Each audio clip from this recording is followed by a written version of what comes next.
Good morning, friends. Mark Holmes here with my buddy Cowboy Joe Boo. And as always, they tell me, don't quit your day job, Mark.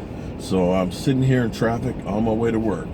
Now, as always, I want to thank you guys for liking, subscribing, and commenting on the Joe Boo Report, because without you guys, it'd be nothing. And we're closing in on 4,000. Probably by the end of the day, we'll hit that mark. So thank every one of you guys.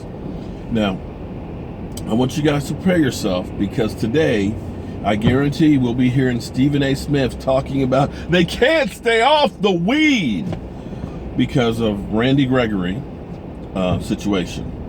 Now, it was first thought that he was going to be able to start practicing today, but the NFL came back and said, no, you won't be able to start practicing until after the Tampa Bay game, and the first possible game you'd be able to play would be against the Lions. Now, I may piss some people off when I start going on this rant, but I think right now the best thing the Dallas Cowboys could do is not bring him on the field. He still has other issues and demons that he's got to deal with, and you don't want that kind of distraction right now. You know, we got rid of all of the distractions. Orlando McClain, he's not there. We haven't been dealing with this since training camp or anything else, and you don't want that right now to be the talk about the Dallas Cowboys. Now, in my mind, and a lot of you probably are thinking, who aren't addicts, how could a guy get in the situation that he's in now? He had all kinds of talent in the world, and all he had to do was stay clean. But you're thinking with the rational mind. And I'm not trying to belittle a drug addict, because we all have addictions. It may be drugs, alcohol, sex. Hell, my addiction is doing videos for you guys.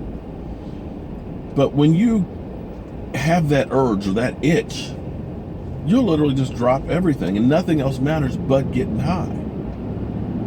I mean, I've seen it firsthand, up close, and 1 minute you'd think the person was past that addiction. You know, you'd say, wow, they're really doing good, they're clean, they're focused on other stuff, and then a couple hours later they've disappeared and they've gone back out on another binge.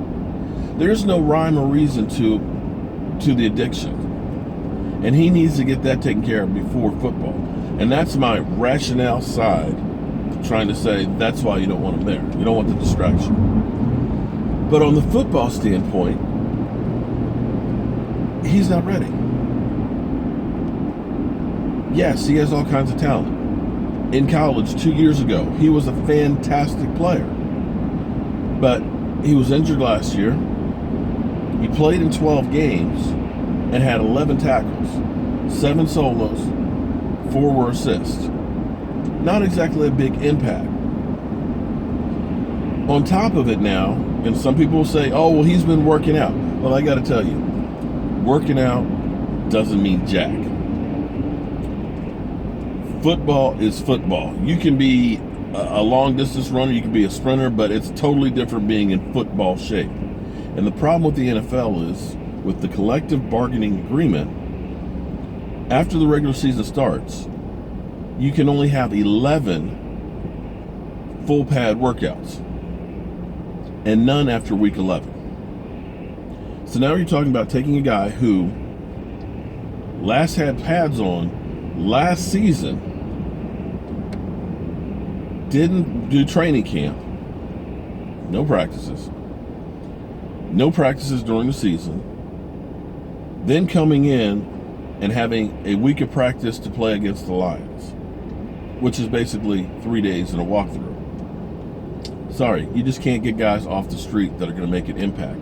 And I think the risks are not worth the reward of him possibly doing well. Because the other part of that is, what message does it send to the guys that have been there doing the right thing through training camp, through the season, fighting and getting you to this point, to pass it off to this guy who hasn't been there, who hasn't been doing the right thing?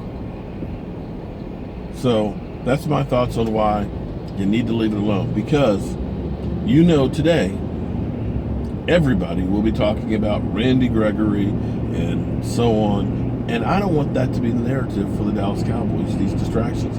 It's been so nice week after week that we haven't had that kind of deal. We haven't had Odell Beckham type blowups and stuff with our wide receivers, or Josh Normans, or we haven't had the Trent Williams, being suspended for drugs and things like that.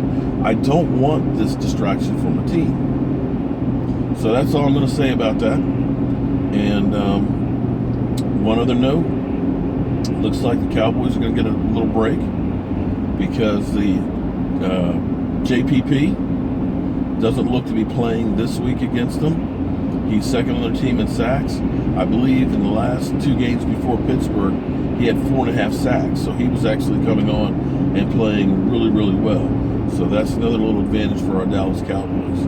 And the Cowboys are actually in a lot better shape health-wise than the New York Giants. So I'm ready to get that game rolling. So I'm Mark Holmes. This is Cowboy Joe Boo, thanking you as always, and have a great day.